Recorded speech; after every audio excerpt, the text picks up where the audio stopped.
इयत्ता 10वी गणित भाग 2 प्रकरण 3 वर्तुळ म्हणजे सर्कल यातील 3.1 हा सराव संच आज आपण पाहणार आहोत. प्रॅक्टिस सेट 3.1 त्यातलं पहिलं एक्झाम्पल काय आहे पहा. मी अगोदर सेमीचं उदाहरण वाचणार आहे, नंतर मराठीचं वाचतीये. In the adjoining figure, the radius of the circle with center C is 6 centimeter. Line AB is a tangent at A. Answer the following questions. What is the measure of angle CAB and why? What is the distance of point C from line AB? Why?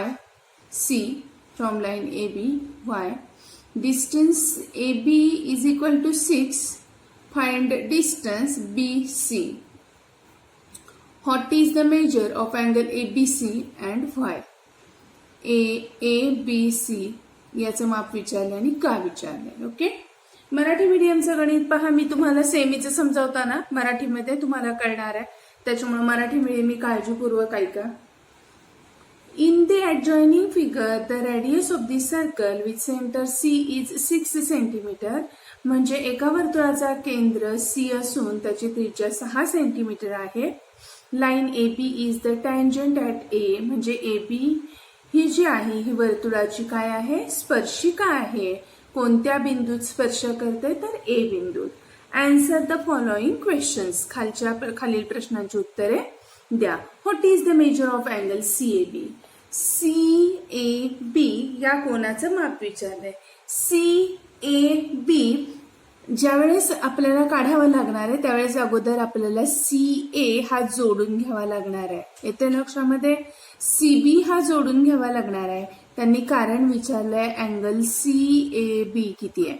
आता तुम्हाला माहिती ए बिंदूत ही जी स्पर्शिका ही स्पर्श करतीये, CA ही स्पर्शबिंदूतून काढलेली त्रिज्या आहे, म्हणजे कोण CAB किती येईल आणि कोणत्या प्रमेयानं हेही तुम्हाला कळालं असेल. What is the distance of point C from line AB and five. या AB या रेषेचं पॉइंट C पासूनचं किंवा बिंदू C पासूनचं अंतर किती आहे आणि ते का. ओके. डिस्टन्स AB बरोबर जर 6 सेंटीमीटर असेल तर BC ची लांबी काढा आणि कोण ABCचं माप हे किती असेल आणि का, अशा प्रकारचे प्रश्न आहेत. तर पहा, रचना मी करून घेतलेली आहे. CA आणि CB जोडलेला आहे. आपण आता प्रश्न सोडूया.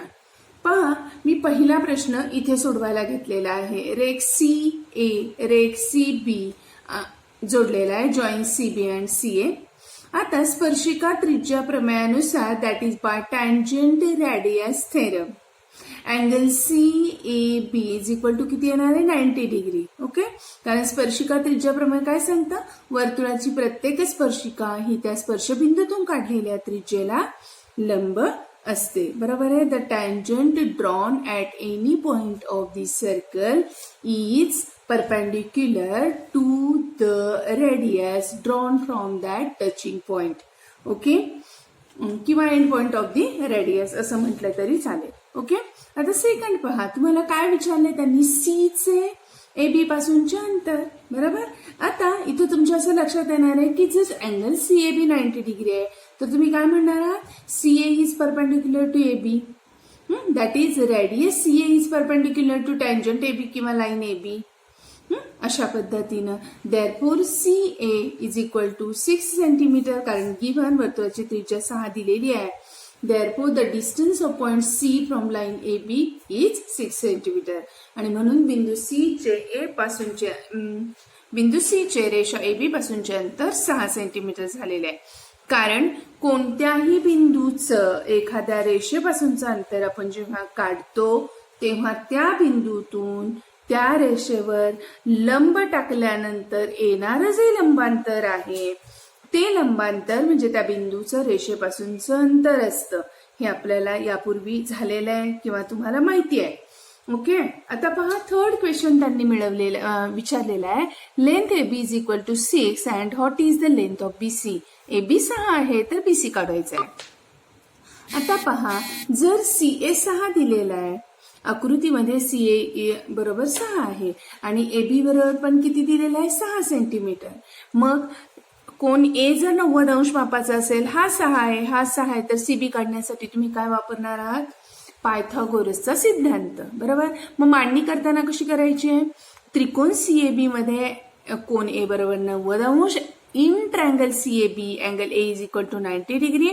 Therefore, by Pythagoras theorem, पायथागोरसच्या सिद्धांतानुसार CB चा वर्ग बरोबर CA चा वर्ग अधिक AB चा वर्ग. हा 6 आहे, हा 6 आहे म्हणजे 6 चा वर्ग अधिक 6 चा वर्ग. 36 अधिक 36 म्हणजे उत्तर येणार आहे 72. म्हणजे CB चा वर्ग बरोबर किती आलाय? 72. टेकिंग स्क्वेअर रूट म्हणजे दोन्ही बाजूचं वर्गमूळ घेऊन तुम्हाला मिळणार काय? सीबीच्या वर्गाचं वर्गमूळ सीबी आणि 72चं वर्गमूळ वर्गमुळात 72. वर्गमुळात 72 हेच तुम्ही 36 गुणिले 2 या रूपात मांडू शकता. म्हणजे 36 गुणिले 2 त्याचं वर्गमूळ येणार आहे 6. 36चं वर्गमूळ 6 आणि 2चं वर्गमूळ निघत नाही म्हणजे वर्गमुळात 2 आहे असेच. That is CB is equal to 6 in root 2. Therefore, length of CB is equal to 6 into root 2. Okay? आता पहा चौथं उदाहरण त्यांनी काय विचारलेलं आहे पहा. कोण एबीसी किती? कोण एबीसी त्यांनी किती आहे असं विचारलेलं आहे. आता त्रिकोण एबीसी मध्ये कोण ए हा 90 अंश आहे. विधान 1 मध्ये आपण प्रूव्ह केलेला आहे कारण त्यांनी सीएबी विचारला होता. बरोबर आहे. ए 90 आला होता. बरोबर. आणि एबी एकरूप एसी आहे म्हणजेच त्रिकोण सीएबीचा जर विचार केला तर एबी आणि एसी जर समान असतील तर त्यांनी तुम्हाला कोण विचारलेत म्हटलं. आता आपण कोणाच्या बाबतीत बोलणार आहोत की त्रिकोणामध्ये त्रिकोण सीएबी मध्ये जर बाजू सीए एकरूप बाजू एबी असेल तर एकरूप बाजूंसमोरील कोण एकरूप असतात. Angles opposite to congruent sides are congruent. एकरूप कोणांसमोरील बाजू एकरूप असतात आणि एकरूप बाजूंसमोरील कोणही एकरूप असतात त्रिकोणामध्ये. मग त्या विधानानुसार काय येईल पहा. जर एबी आणि एसी एकरूप आहे तर एबी याच्या समोरचा कोण कोणता आहे? सी. मग तुम्ही नाव कसं घेणार? एबी. त्याच्या मी खालोखाल काय लिहिले पहा. एबीच्या समोरचा कोण म्हणजे कोणता येणार आहे? एसीबी. एसीबी. एबीच्या समोरचा कोण? कोण एसीबी. म्हणजे फक्त मध्ये जो कोण आहे त्याचं नाव सबमिट करायचं आणि आहे तसे रेषाखंडाचे जे 2 बिंदू आहेत ते लिहायचे. एसी याच्या समोरचा कोण कोणता आहे? तो बी. पण नाव कसं घ्यायचं मग? A B C. A B C म्हणजे कसं कोण येणार आहे? कोण एबीसी. एबीच्या समोर कोण राहतो? तर कोण एसीबी. आणि एसीच्या समोर कोणता कोण राहतो? तर कोण एबीसी. मग त्या लक्षात म्हणजेच कोण एसीबी एकरूप कोण एबीसी हे 2 कोण एकरूप झाले. बरोबर. आता हे 2 कोण समजा मी एक्स मानले आणि हा 90 आहे तर आपण जर एक्सची व्हॅल्यू फाइंड केली तर आपल्याला हाही कोण मिळेल आणि हाही मिळेल. बरोबर. म्हणून मी काय केलंय पहा. कोण एसीबी बरोबर कोण एबीसी बरोबर x अंश मानू. Angle C is equal to angle B is equal to x. Let मानूया. Now in triangle ABC. आता त्रिकोण एबीसी मध्ये कोण ए अधिक कोण बी अधिक कोण सी बरोबर 180 अंश. Angle A plus angle B plus angle C is equal to 180 degree. काय कारण आहे याला? त्रिकोणाच्या 3 कोणांच्या मापांची बेरीज 180 अंश असते. The sum of all angles of the triangle is equal to 180. तुम्ही लिहू शकता. बरोबर आहे. आता कोण ए 90 आहे, बी एक्स आहे, सी एक्स आहे बरोबर 180. म्हणजे 90 अधिक 2x बरोबर 180. मग आता 2x बरोबर काय येईल? ह्या 180 हे 90 वजा केले म्हणजे 2x बरोबर 180 वजा 90 म्हणजे 2x बरोबर काय येईल? 180 90 गेले 90 राहिले. x ची किंमत काय येईल? x बरोबर 90 भागिले 2 90/2 बरोबर म्हणजेच उत्तर येणार आहे 45 अंश. म्हणजेच x ची किंमत किती आली? 45 अंश. म्हणजेच त्यांनी तुम्हाला विचारलेला कोण जो आहे कोण ए बी सी हा मिळालेला आहे 45 अंश. बरोबर. कोण एबीसी बरोबर 45 अंश. त्यांनी तुम्हाला कोण एसीबी जर विचारला असेल तर याच पद्धतीनं तुम्ही कोण एसीबी बरोबर 45 अंश असं लिहू शकता. In the adjoining figure, second example, O is the center of circle. From point R, segment RM and RN are tangent segments touching the circle at M and N. OR is equal to 10. Radius of the circle, that is OM and ON, is equal to 5. Then what is the length of each tangent segment? What is the measure of MRO? And what is the measure of MRN? पहा मराठीत पण समजून सांगतेय आणि मराठीतलं पण गणित तुम्हाला याच्यावरनं कळणार आहे की ही जी सोबतची आकृती आहे त्याच्यामध्ये ओ हा वर्तुळाचा केंद्र आहे. From point R segment R M and R N are tangent segment touching the circle at point M and N. म्हणजे बिंदू आर मधून वर्तुळाला स्पर्शिका काढलेल्या आहेत आर एम आणि आर एन. तर या दोन्ही स्पर्शिका या वर्तुळाला यम आणि एन या बिंदूमध्ये स्पर्श करत आहेत. इफ ओएम बरोबर OM is equal to 10 centimetre, म्हणजे जर ओएम बरोबर 10 असेल आणि वर्तुळाची त्रिज्या जर 5 सेंटीमीटर असेल तर पहिला प्रश्न आहे what is the length of each tangent segment. तर प्रत्येक स्पर्शिका खंडाची लांबी किती हा पहिला प्रश्न आहे. सेकंड क्वेश्चन आहे what is the measure of MRO. MRO म्हणजे एमआरओ या कोनाचं माप किती आहे. आणि पुढचा प्रश्न आहे what is the measure of MRN, म्हणजे हा अख्खा कोन एमआरएन विचारलेला आहे. कोन एमआरएन कळालंय. म्हणजे आता पहा तुम्हाला काय करावं लागेल, आकृतीमध्ये रचना करून घ्यावं लागणार आहे की ओएम आणि ओएन जोडावे लागणार आहे. लक्षात घ्या ज्यावेळेस आपण दिलेल्या आकृतीमध्ये प्रश्नातल्या दिलेल्या आकृतीमध्ये रचना करतो त्यावेळेस आपल्याला ती आकृती कंपल्सरी एक्झाम मध्ये काढावी लागते. म्हणजे काही मुलांना हा प्रश्न पडतो की मॅडम आकृत्या काढायच्या की नाही एक्झाम मध्ये. ज्यावेळेस तुम्ही पूर्णपणे आकृती बेस गणित सोडवताय आणि प्रमेय टाईप की जिथं आकृती दिलेली नसते तर तिथं तुम्हाला ती काढावीच लागते. इव्हन जर तुम्हाला आकृती दिलेली असेल, प्रश्न दिलेला आहे, आकृती दिलेली आहे, पण आकृतीमध्ये तुम्ही रचना करून मग तुम्ही पुढचा क्वेश्चन सोडवताय, अशा केसेसमध्ये सुद्धा तुम्हाला आकृती काढावीच लागते. कारण आकृती जर काढली नाही तर मे बी ते गणित पूर्णपणे चुकही दिलं जाऊ शकतं किंवा त्याचं वेटेज कमीही केलं जाऊ शकतं. त्याच्यामुळे ह्या गोष्टी व्यवस्थित लक्षात ठेवा. आता गणित तर सगळ्यांना कळालेलं आहे. आता आपण गणित कसं सॉल्व्ह करायचं या मुद्द्याकडे वळूया. पहा प्रथम तुम्हाला ओएम आणि ओएन जोडून घ्यायचं आहे. बरोबर आहे. ओ एम आणि ओएन जोडून घ्यायचं आहे. घेतला जोड. आता पहा पहिलं वाक्य मी लिहिणार आहे एक ओएम आणि ओएन जोडा. त्रिज्या या त्रिज्या आहे जॉईन ओएम अँड ओएन आणि हा रेडियस आहे असं म्हटलेलं आहे. आता गणित सॉल्व्ह कसं करायचं हे थोडक्यात सांगते मी. पहा अगोदर म्हणजे तुम्हाला आयडिया येऊन जाईल की मी काय काय करणार आहे आणि मग तुम्हाला गणित पटकन कळेल. प्रत्येक स्पर्शिका खंडाची लांबी विचारली म्हणजे आर एम आणि आर एन विचारलंय. वर्तुळाच्या बाह्य बिंदूतून वर्तुळास काढलेल्या स्पर्शिका खंडांची लांबी समान असते म्हणजे आर एम आणि आर एन हे दोन्ही सेम येणार आहेत. बरोबर. काढण्यासाठी काय करावं लागेल, त्यांनी तुम्हाला त्रिज्या किती दिलेली आहे तर 5 दिलेली आहे. त्रिज्या किती दिलेली आहे 5. ओ आर हे जे आहे हे 10 सेंटीमीटर त्यांनी दिलेलं आहे. सो इथं पण 10 सेंटीमीटर लिहून घ्या.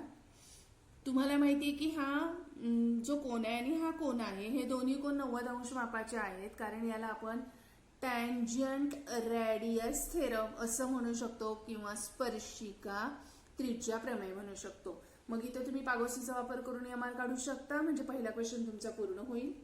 सेकंडली तुम्हाला विचारलंय एमआरओचं माप. तर पहा इथं 5 आहे, 10 आहे, 5ची दुप्पट 10. म्हणजे मग काय तुम्ही विचार करायला सुरुवात करा की याचं दुप्पट माप कधी येतं. काटकोन त्रिकोणामध्ये एका बाजूची लांबी ही दुसऱ्या बाजूच्या दुप्पट असते. त्यावेळेस नक्की काय त्या कोणांची मापं कशी असतात हे झालेलं आहे का आपलं, आठवतंय का थेरम, तुम्ही रिमाइंड केलेला आहे का पहिल्याच चॅप्टरमध्ये, नाही सेकंड चॅप्टरमध्ये पायथागोरसचं थेरम याच्यामध्ये पहिल्याच व्हिडिओमध्ये आपलं ते झालेलं आहे. आणि थर्ड आहे एमआरएनचं माप. जर तुम्हाला एमआरओ मिळाला तर एमआरएन मिळणार आहे कारण हे दोन्ही त्रिकोण एकरूप होणार आहेत आणि त्याच्यानुसार तुम्ही एमआरएन काढणार आहात. चला आता आपण उदाहरणाकडे वळूया. पहा OM is perpendicular to MR आणि ON हा NR ला लंब आहे. OM लंब स्पर्शिका MR, ON लंब स्पर्शिका NR. सेमीचं सोपं आहे सो सेमीच्या बाबतीत मी लिहिलं नाहीये. सेगमेंट म्हणा, रेडियस म्हणा. तर segment OM is perpendicular to tangent MR, segment ON is perpendicular to tangent NR. कारण पण लिहायचं त्याचं रिझन काय, स्पर्शिका त्रिज्या प्रमेय किंवा tangent radius theorem. Okay. Therefore angle OMR is equal to angle ONR is equal to 90 degree 1. Okay. ह्याला आपण इक्वेशन 1 म्हटलेलं आहे. आता पहा OMR त्रिकोण OMR मध्ये जर आर बरोबर 10 दिलेला आहे. त्रिज्या OM that is radius OM is equal to 5 centimetre दिलेला आहे. देअरफॉर बाय पायथागोरस थिअरम किंवा पायथागोरसच्या सिद्धांतानुसार OR चा वर्ग बरोबर OM चा वर्ग अधिक MR चा वर्ग. मग OR आपला 10 आहे, OM 5 आहे अधिक MR चा वर्ग. 10 चा वर्ग 100, 5 चा वर्ग 25 अधिक MR वर्ग. 10 चा वर्ग 100 आहे, 100 मधनं 25 गेले म्हणजे तुमचं उत्तर येणार आहे 75. म्हणजेच MR वर्ग बरोबर 75. मांडणी व्यवस्थित करा, सोपं आहे. MR वर्ग बरोबर जर 75 आलं तर वर्गमूळ घेऊन किंवा टेकिंग स्क्वेअर रूट तुम्हाला काय मिळेल, MR is equal to in square root 75. आता 75 ची फोड पाडू शकता ना तुम्ही, 25 त्रिक 75 म्हणजेच MR बरोबर वर्गमूळ चिन्हात 25 गुणिले 3 बरोबर आहे. 25 चं वर्गमूळ 5, 3 चं वर्गमूळ निघत नाही, सो 5 करणी 3 किंवा 5 in root 3. Okay, therefore MR is equal to RN is equal to 5 root 3. कारण काय येणार आहे, वर्तुळाच्या बाह्यबिंदूतून वर्तुळाला काढलेल्या स्पर्शिका खंडांची लांबी समान असते. म्हणजे सेमीच्या बाबतीत काय म्हणता येईल, the length of 2 tangent segments drawn from external point of this circle are congruent. Okay, म्हणजे हे वाक्य तुम्ही पूर्ण करायचं आहे. आता ही तुमची वाक्य पाठ व्हायला हवीत. नेहमी ही जी थेरमची वाक्य आहेत ना, याचा सातत्याने सराव करा. म्हणजे जर ती तुमच्या तोंडात बसली तर ती तुमच्या डोक्यात पटकन येतील, आणि डोक्यात पटकन आली तर त्याचा यूज कसा करायचा हे तुम्हाला समजेल. आता पहा, माझं सेकंड गणित त्यांनी काय विचारलेलं आहे किंवा सेकंड एक्झाम्पल त्यांनी तुम्हाला विचारलेलं आहे. अँगल MRO त्यांनी विचारलेला आहे. पाहताय मारो आपण कसा काढणार आहोत. इन ट्रायंगल OMR किंवा त्रिकोण OMR मध्ये OM बरोबर 5, OR बरोबर 10 सेंटीमीटर आणि कोन M बरोबर 90 अंश दिलेला आहे. म्हणजेच in triangle OM is equal to 5, OM is equal to 5, OR is equal to 10 centimetre and M is equal to 90 degree. Okay, म्हणजेच याच्यावरनं तुम्हाला असं दिसेल की OM ह्या बाजूची लांबी ही OR च्या निम्मी आहे. मग पहा, ज्या वेळेस काटकोन त्रिकोण आहे त्यावेळेस 90 अंश आठवला बरोबर. बाजू निम्मी म्हटलं की कोणाची आठवण झाली, तर 30-60-90च्या प्रमेयाची. 30-60-90चं प्रमेय काय सांगतं, एखाद्या त्रिकोणाचे कोण जर 30 अंश, 60 अंश, 90 अंश अशा मापाचे असतील तर 30 अंश कोणासमोरील बाजू कर्णाच्या निम्मी असते. हा कर्ण आहे, याच्या निम्मी 30 अंश कोणासमोरची बाजू असते, तर 60 अंश कोणासमोरील बाजू ही कर्णाच्या कर्णी चिन्हात 3/2 पट असते. Means by 30 degree, 60 degree, 90 degree theorem, side opposite to 30 degree is half to the hypotenuse and side opposite to 60 degree is √3/2 to the hypotenuse. Okay, पण आता आपल्याला इथं 30-60-90चं प्रमेय नाही वापरायचं, तर आपल्याला व्यत्यास वापरायचा, कारण आपल्याला बाजू दिलेल्या आहेत आणि आपल्याला कोन फाइंड करायचा आहे. मग 30-60-90च्या प्रमेयाचा व्यत्यास काय होईल बरं, की काटकोन त्रिकोणामध्ये जर एका बाजूची लांबी ही कर्णाच्या निमपट असेल तर त्या बाजू समोरचा कोन हा 30 अंश मापाचा असतो. म्हणून पहा, आपण सॉल्व करताना कसं लिहिलेलं आहे, म्हणजेच that is OM is equal to 1/2 into OR. OM ची लांबी ही OR च्या निमपट आहे असं लिहिल्यानंतरच तुमच्या डोक्यामध्ये हे विचारचक्र चालू झालंय की इथं कर्णाच्या निम्मा हा OM आहे, आणि मग तुमच्या डोक्यात येणार आहे की 30 अंश, 60 अंश, 90 अंशच्या प्रमेयाच्या व्यत्यासानुसार by converse of 30 degree, 60 degree, 90 degree theorem, angle opposite to OM म्हणजेच OM या बाजूच्या समोरचा कोन कोणता, R.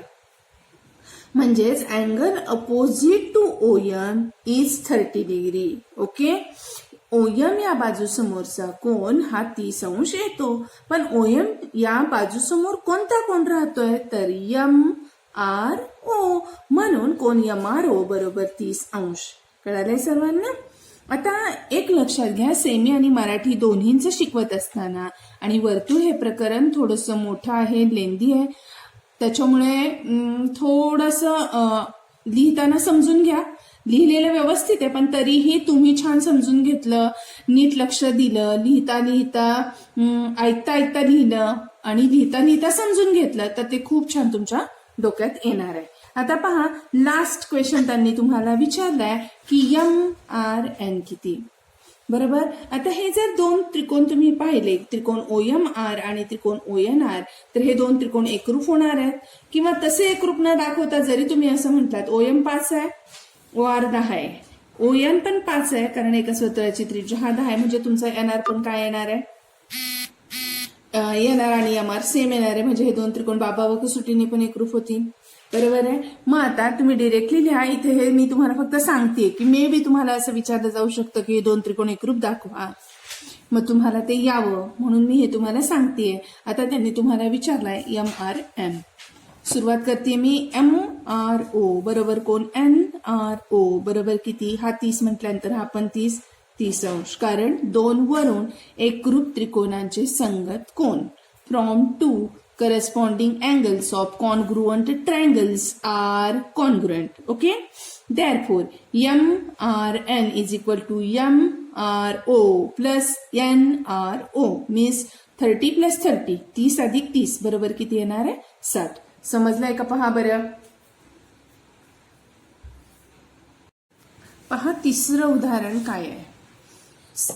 Segment RM and segment RN are tangent segments of a circle with center O.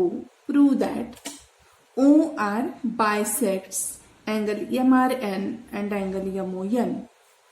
RM आणि RN या वर्तुळाच्या स्पर्शिका आहेत आणि O हा वर्तुळाचा केंद्र आहे. तर रेख OR आपल्याला काय प्रूव्ह करायचे, सेगमेंट OR. तर रेख OR हा कोन MRN व कोन MON या दोन्ही कोनांचा दुभाजक आहे हे सिद्ध करा, अशा प्रकारचा प्रश्न आहे. आता पहा, सेगमेंट RM आणि RN या स्पर्शिका OM आणि ON या स्पर्शबिंदूतून काढलेल्या त्रिज्या. RM and RN are the tangents and OM and ON are the radius. Okay, therefore by tangent radius theorem OMR आणि ONR both these angles are of 90 degree. आता आपण यापूर्वी ज्यावेळेस जे टँजंट थेरम पाहिलेला आहे ना, सेम त्याच पद्धतीनं याची सिद्धता आहे. अजिबात अवघड नाही, तुम्ही मनाने सुद्धा लिहू शकता. कारण आपण, तुम्हाला आठवत असेल आपण तिथं काय केलं होतं, OM एकरूप ON, कारण एकाच वर्तुळाच्या त्रिज्या. बरोबर आहे. OR ही सामायिक बाजू आहे. बरोबर. हा कोण 90 अंश मापाचा आहे, म्हणून हे दोन त्रिकोण एकरूप, कारण कर्णभुजा एकरूपता कसोटी, म्हणून हे दोन अँगल आणि हे दोन अँगल एकरूप होतील, कारण एकरूप त्रिकोणाचे संगत कोण एकरूप असतात. बरोबर आहे. The corresponding angles of congruent triangles are congruent. But मी तुमची सिद्धता तुम्हाला ही लिहून देणार आहे, काळजी नका करू. पहा, रेख RM आणि RN या स्पर्शिका असून OM आणि ON या स्पर्शबिंदूतून काढलेल्या त्रिज्या आहेत. सेमीच्या बाबतीत वाक्य येणार आहे. Segment RM and RN are tangent of the circle and OM and ON are radii of circle drawn from point of contact. Okay, therefore by tangent radius theorem आणि म्हणून स्पर्शिका त्रिज्या प्रमेयानुसार OMR बरोबर कोण ONR बरोबर 90 अंश, याला आपण विधान क्रमांक 1 म्हटलेलं आहे. आता पहा, त्रिकोण OMR आणि त्रिकोण ONR मध्ये नाव in triangle OMR and ONR काय, segment OM is equal to segment ON. रेख OM आणि रेख ON या एकरूप आहेत, कारण एकाच वर्तुळाच्या त्रिज्या, radius of the same circle. Angle OMR is equal to angle ONR each of 90 degree from 1 किंवा 1 वरून. Okay. OR is congruent to OR. रेख OR एकरूप रेख OR, कारण कॉमन साइड किंवा सामायिक बाजू. therefore triangle OMR is equal to or congruent. triangle OMR is congruent to triangle ONR. त्रिकोण OMR एकरूप त्रिकोण ONR झालेले आहे, कारण कर्णभुजा एकरूपता कसोटी by hypotenuse side congruency test. Okay, therefore त्यांनी विचारलंय पहा, कोण MRO एकरूप कोण NRO दाखवा विचारले. सो आता ते आपल्याला दाखवता येणार. पहा, कोण MRO बरोबर कोण NRO, बिकॉज एकरूप त्रिकोणांचे संगत कोण, बरोबर आहे. आणि MOR एकरूप कोण, NOR कारण काय तर congruent corresponding angles of congruent triangles are congruent. And therefore पहा, जर इथे MRO आणि NRO हे एकरूप झालेत, बरोबर आहे.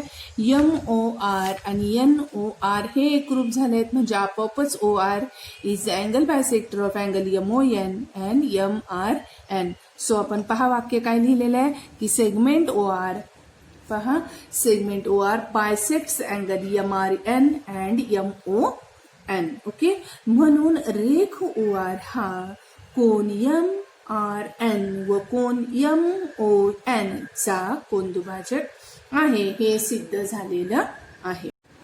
पहा, चौथं उदाहरण घेतोय आपण.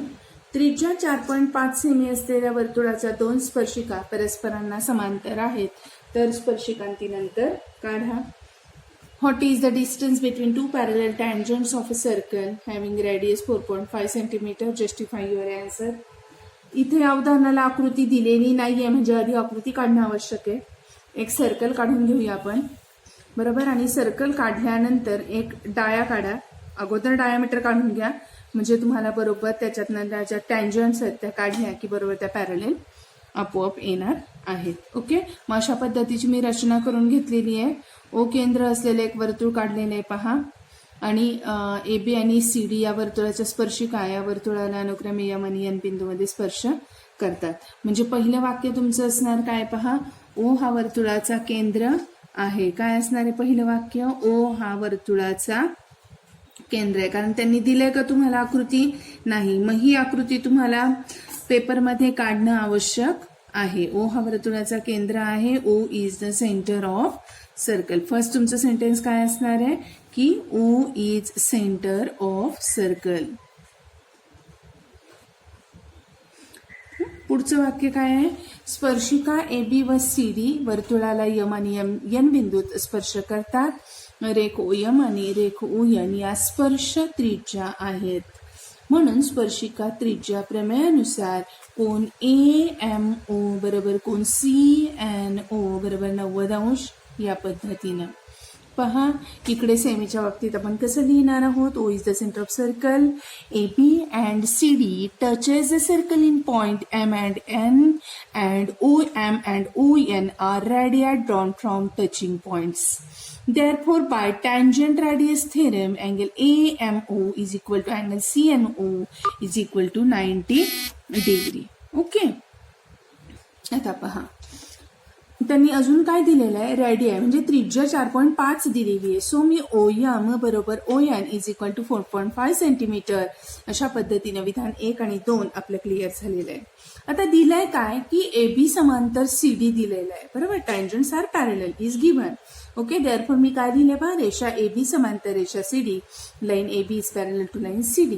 बट आता पहा, जर लाईन AB आणि लाईन CD एकमेकींना समांतर आहेत, अँगल AMO आणि अँगल CNO हे प्रत्येकी 90 अंशाचे आहेत, म्हणजेच या दोन कोनांच्या मापांची बेरीज 90 अधिक 90 बरोबर 180 येणार आहे. म्हणजेच या O या एकाच बिंदूतून रेषा AB वर आणि रेषा CD वर लंब टाकलेला आहे. म्हणजेच याचा अर्थ असा असणार आहे की ओतून जर AB वर लंब टाकलाय, ओतून जर CD वर लंब टाकलाय, तर एकाच बिंदूतून दोन समांतर रेषांवर जर लंब टाकले तर तो लंब हा एक आणि एकच रेषाखंड किंवा रेषा असतो, बरोबर. आता इथे पहा, हा 180 अंश आलेला आहे.